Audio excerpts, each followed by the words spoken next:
आचार्यों की कृपा और आचार्यों का सानिध्य। कृपा किसकी? हमारे समस्त पूर्वाचार्य,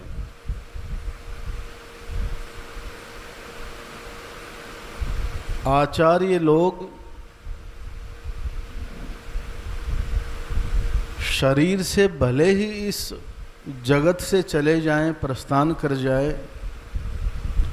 पर उनकी जो कृपा होती है वो निरंतर सतत उन शिष्यों के हृदय में स्पंदित होती है जो निरंतर उनका स्मरण करते हैं। तो हमारे परमाचार्यों की भी कृपा और जो कृपा करके आचार्य लोग पधारे हुए हैं, स्वामी श्री अनंताचार्य जी महाराज, संत श्री मुमुक्षु राम जी, अन्य समस्त आचार्य, इनकी भी कृपा, जिससे हमारा 7 दिवसीय ये दिव्य महोत्सव आज आनंद के साथ में संपन्न हुआ है, जिसके लिए श्री वेंकटेश मंदिर ट्रस्ट कमेटी, रथ यात्रा ब्रह्मोत्सव समिति और रथ यात्रा ब्रह्मोत्सव समिति के अंतर्गत महामंत्री, अध्यक्ष, उपाध्यक्ष, संयोजक और हमारे सभी पुराने और नए कार्यकर्ता, आप सबके प्रयासों से, आप सभी के उत्साह से आज हम ये कह सकते हैं कि हम सुधार की श्रेष्ठता को प्राप्त कर रहे हैं। हमारी गलतियां कम होती जा रही हैं।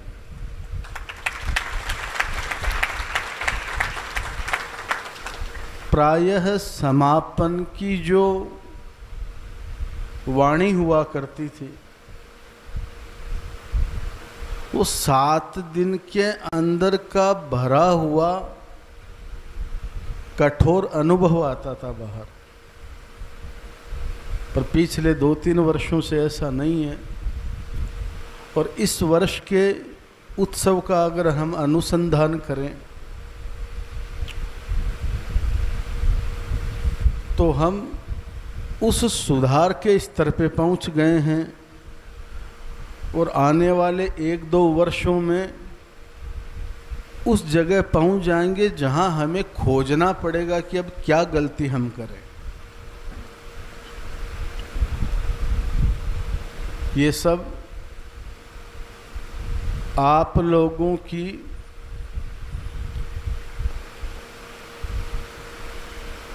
आज्ञा का पालन करने की जो समझ बढ़ी है उसका परिणाम।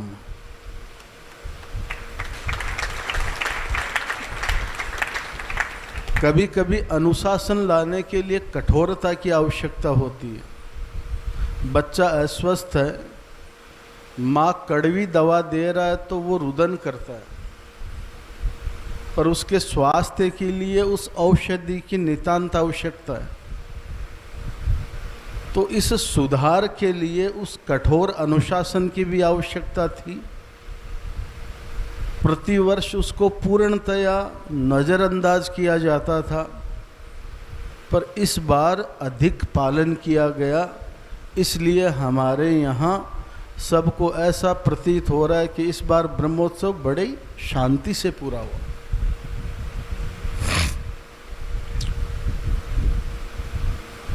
उत्सवों के माध्यम से पहले भी हमारी चर्चा हुई है कि हम भगवान के स्वयं को निकट अनुभव करते हैं। धर्म हो, संसार की कोई व्यवस्थाएं हो, सब जगह 2 प्रकार के पहलू विद्यमान रहते हैं। वहाँ अच्छे लोग भी होते हैं और वहाँ मलिन बुद्धि के लोग भी होते हैं। ये धर्म स्थल है जहाँ अब आदमी अपने नैतिक मूल्यों के उत्थान के लिए आता है, तो हम पूर्व भी इस कर्तव्य के साथ में, इस जिम्मेदारी के साथ में कि यह हमारी जिम्मेदारी है, हमारे कार्यकर्ताओं के द्वारा ऐसा कोई प्रयास नहीं हो या ऐसी कोई घटना नहीं हो कि भगवत कैंकर्य करने के लिए जो लोग कार्यकर्ता बनकर आए हैं उन पे किसी भी प्रकार का कोई सवाल उठे। और कुछ समझ कार्यकर्ताओं को भी रखना पड़ेगी, खास करके बालिकाओं को। पिछली बार हमने एक व्यवस्था बनाई थी इसी उत्सव में, जिस पे कुछ लोगों को रुष्टता का भी अनुभव हुआ कि यहाँ पुरुष और महिलाओं में भेद किया जाता है। वो सुधार क्या था कि इस ब्रह्मोत्सव के पूर्व देर रात्रि तक बालिकाएं यहाँ सेवा करती थीं। उनको समय पर घर पहुंचाने की भी जिम्मेदारी अन्य कार्यकर्ता लेते थे। पर ये प्रारंभिक व्यवस्थाएं तो ठीक लगती हैं, पर अगर उनमें सुधार नहीं किया गया तो वही जाके आगे कंटक का रूप ले लेती। तो इस बार हमने उस व्यवस्था को कठोरता से पालन करने के लिए बाध्य किया, जो शायद कुछ बहनों को अनुचित लगा है। पर हम उसी अनुशासन के साथ में उन्हीं व्यवस्थाओं को हम लागू करेंगे जो हमारे यहाँ के अनुकूल होगी। आप कार्यकर्ता के रूप में यहाँ अपनी सेवाएं देना चाहो तो ठीक है, नहीं तो आप दूर से बैठ के उत्सव का आनंद ले सकते हो। इसमें कहने में हमें कोई संकोच नहीं हो रहा। अगर ये पुरुष और महिला में भेद है कि हम देर रात्रि तक नहीं रुकने देते हैं, तो वो भेद भी हमें स्वीकार है। क्योंकि परिदृश्य सब जगह का सब जैसा है। आप इंदौर रहो, आप पूना रहो, आप बम्बई रहो, आप दिल्ली रहो, हमें अपना ध्यान स्वयं ही रखना पड़ता है। एक पुरानी घटना है, एक छोटा सा गांव था, वहाँ एक बड़ा सुंदर मंदिर बना हुआ था। गांव वालों ने बड़ा पैसे लगाए, उस मंदिर का निर्माण कराया और विचार किया कि ठाकुर जी तो विराज गए, पर इस मंदिर के रंग रोगन हो जाता तो ये और सुंदर लगता। भगवत कृपा से घूमता घामता एक चित्रकार आ गया। उसने कहा मैं चित्र बनाना जानता हूँ, आपको क्या बनवाना है? कहा हमें बाल कृष्ण लाल का मंदिर है, तो ठाकुर जी तो कृपा करते ही हैं, पर भगवान कृष्ण के प्राकट्य का उद्देश्य क्या था वैसा चित्र बनाओ। तो उसने कहा ठीक है, आप अपने गांव के सबसे सुंदर बालक को लेके आओ जो कान्हा जैसा दिखता हो। हर माँ को शिशु अवस्था में अपना बच्चा कान्हा ही लगता है। पूरे गांव में घूमे, एक बड़े खूबसूरत बालक को लेके आए और कंस वध की झांकी बनाने लगे। भगवान कृष्ण का चित्र बन गया। कुछ ऐसी परिस्थितियां निर्मित हुई उस चित्रकार के जीवन में कि उसको उसी क्षण जाना पड़ा और जीवन के 40-50 वर्ष बीत गए। उम्र की ढलान में था वो, 60-65 वर्ष का हो गया। घूमते घामते उसी गांव में पहुंच गया। पुरानी यादें भी धुंधली हो गई थी, पर उस मंदिर में वहां आके रुका तो देखा और उसको याद आया कि ये चित्र मेरा बनाया हुआ है, पर ये आज भी अधूरा है। और पुराने ज़माने की जो चित्रकारी होती थी, जो रंग होते थे, वो आज भी इतने जीवंत लगते हैं। आप कभी कभी राजस्थान की शैली चित्रकारी देख के आओ, आज भी उनका कुछ नहीं बिगड़ा है। कपड़ा फेरा कि वापस चमकने लगता है। मैं ये अधूरा चित्र पूरा कर दूं। गांव वालों को बुलाया, आप मुझे नहीं जानते हो, पर ये जो अधूरा चित्र है मैंने बनाया और इसको मैं पूरा करना चाहता हूँ। तो गांव के युवा थे, हमारे दादा परदादाओं ने बनवाया होगा, हम भी आपको नहीं जानते, पर आप इसको पूरा करना चाहते हो तो हमें क्या करना वो बताओ। का सबसे क्रूर व्यक्ति को, सबसे कुरूप व्यक्ति को आप लेकर आओ, जिसको देख के मैं कंस की चित्रकारी कर सकूं। सब गांव में गए, कहीं कोई आदमी ऐसा नहीं मिला। तो कहा पास में ही हमारे बड़ा शहर है, वहाँ कारागृह है, वहाँ हम देख के आते हैं। तो गांव के 10-5 लोग गए, उसमें जाके देखा कि एक बड़ा क्रूर जिसको देखते ही भय उत्पन्न हो जाए। कुछ व्यक्ति ऐसे होते हैं जिनके आने मात्र से नकारात्मकता का आभास हो जाता है, तो समझो कि उनकी विचारधारा ठीक नहीं है। जिसके आने से भय उत्पन्न हो जाए वो मानुष ठीक नहीं है। तो जैसी अनुभूति उस आदमी को पकड़ के ले गए। अब वो चित्रकार उसको देखा, उसको भी लगा हाँ ये कंस के निर्माण के लिए ठीक है। उसको देख के वो चित्र बना रहा था। चित्र इधर वो चित्र बना रहा था, उधर वो जो व्यक्ति था वो रुदन कर रहा था। चित्र पूरा हुआ, गांव वालों को भी आश्चर्य हुआ। वो ढांढा करके रोने लगा कि भाई तू क्यों रो रहा है, तुम्हें जेल वापस भेजना है, इस डर से रो रहा है क्या? कहा नहीं, मैं अपने दुर्भाग्य पे रो रहा हूँ। जिस कृष्ण का चित्र इसमें बना है वो भी मैं ही हूँ, और जिस कंस का निर्माण हो रहा है वो भी मैं ही हूँ। ऐसा क्यों हुआ? का ये सब संगत का असर है। एक जमाने में मैं गांव का सबसे कुलीन घर का बालक था। नित्य हमारे यहाँ पूजा पाठ आराधना होती थी, और संगत का असर ऐसा आया कि आज मैं सबसे क्रूर व्यक्ति के रूप में मेरा चयन हो गया। तो आप कहीं भी चले जाओ संसार में, सब प्रकार की व्यवस्थाएं हैं, सब प्रकार के लोग हैं। अब हमें अपने स्वरूप का रक्षण करना है, हमें स्वयं को बचाना है, और उसके लिए हमारे लिए सहायक क्या है? हमारा धर्म।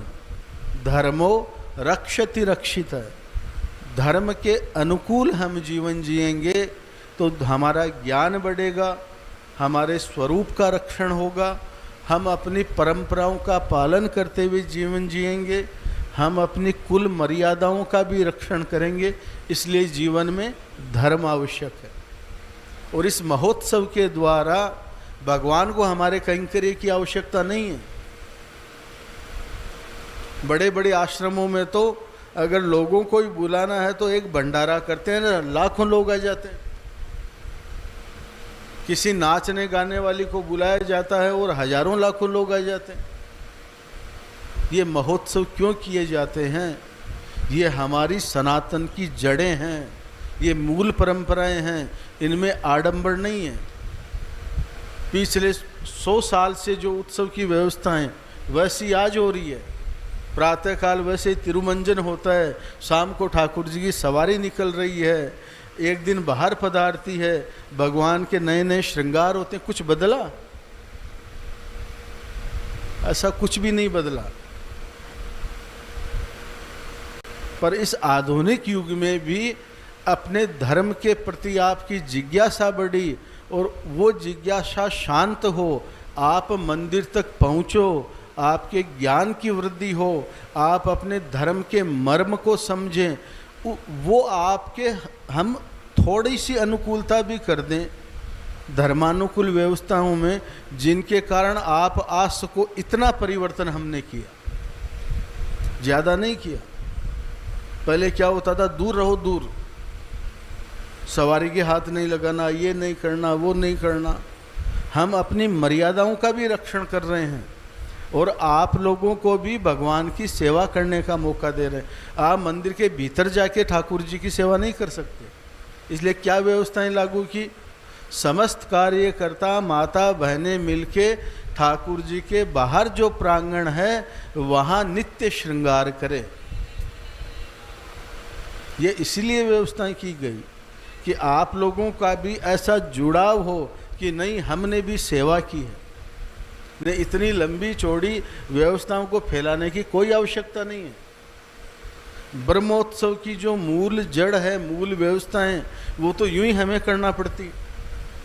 हमें अर्चकों को बाहर से बुला के उत्सव संपन्न कराना पड़ता है, हमारे अर्चकों के द्वारा ठाकुर जी का अभिषेक करना पड़ता है, श्रृंगार करना पड़ता है, और यही ब्रह्मोत्सव के मूल आकर्षण है।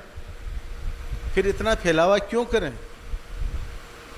ये इसलिए किया जाता है कि आप लोग अपनी सनातन परंपराओं को समझें, उनसे जुड़ें और अपने धर्म के प्रति दृढ़ता का आपके हृदय में भाव आए और अपने जीवन के भटकाव को बंद करो। हम इस देवालय में बैठे हैं, 7 दिन तक सेवा करने आए हैं, तो वही आपका ध्येय होना। यहाँ सांसारिक बुद्धि लगाई तो आपके जीवन के पाप की मीनार कब खड़ी हो जाएगी आपको ही पता नहीं चलेगा। ये कोई गुड्डे गुड्डी का खेल नहीं है कि हमने अपनी मनमर्जी की, मनमर्जी से अपना यहाँ फायदा देखा, अपना स्वार्थ जोड़ा और 7 दिन का उत्सव करके चले गए। क्या तो स्वामी जी को पता चलेगा, क्या अन्य लोगों को पता चलेगा? अरे हमें भले ही पता नहीं चले। जब हम इतना मोटा कार्यक्रम करते हैं तो कहीं ना कहीं हमें आंख बंद करके रखना पड़ती है कि चाहे जो करे हो जाने दो, हमारा कुछ नहीं बिगड़ेगा। पर आप अपने जीवन में क्या कर रहे हो, ये कभी अकेले बैठ के विचार करना। अपने ईश्वर के प्रति, अपने गुरु आश्रम के प्रति, अपने इष्ट के प्रति, अपने सनातन के धर्म स्थलों के प्रति ये व्यवस्थाएं आपके जीवन में ऐसी होना कि जहां आप परिपूर्ण ईमानदारी से व्यवहार करो। या तो किसी को मानो मत, कोई जबरदस्ती नहीं है। अगर कहीं किसी दर पे अपना सर झुका रहे हो तो वहाँ खुद के साथ में ईमानदार बन जाओ। नहीं तो हम तो आपका कल्याण करने के लिए यहाँ आपको निमंत्रण देते हैं और आप अपने विनाश की जड़ साथ में लेके जाते हो। फिर उस अनिष्ट को न तो हम रोक पाएंगे न ठाकुर जी कृपा कर पाएंगे। ये सामान्य बातें नहीं है। ये हमारे धर्म स्थल, हमारे कल्याण की वो व्यवस्थाएं हैं जहाँ संसार का ऐसी कोई वस्तु नहीं है जो उनकी कृपा से असंभव हो। और जिन व्यवस्थाओं में हमारा कल्याण छिपा हो, हमारी मनोकामनाएं बहुत है, उसको पूरी नहीं की जा सकती, पर हमारा कल्याण किन बातों में निहित है, कौन सी कृपा में निहित है, वो ठाकुर जी जरूर करते हैं। और जिस दिन आपको इतना विश्वास हो जाएगा, उस दिन आपको अपने जीवन से या भगवान से कभी कोई शिकायत होगी ही नहीं। और मनुष्य जीवन मिला है तो समस्याएं 100% आएगी, क्योंकि हम प्रारब्ध के साथ में संसार में आते हैं। एक माँ के गर्भ से जन्म लेने वाले भी भाई बहनों का विपरीत स्वभाव होता है।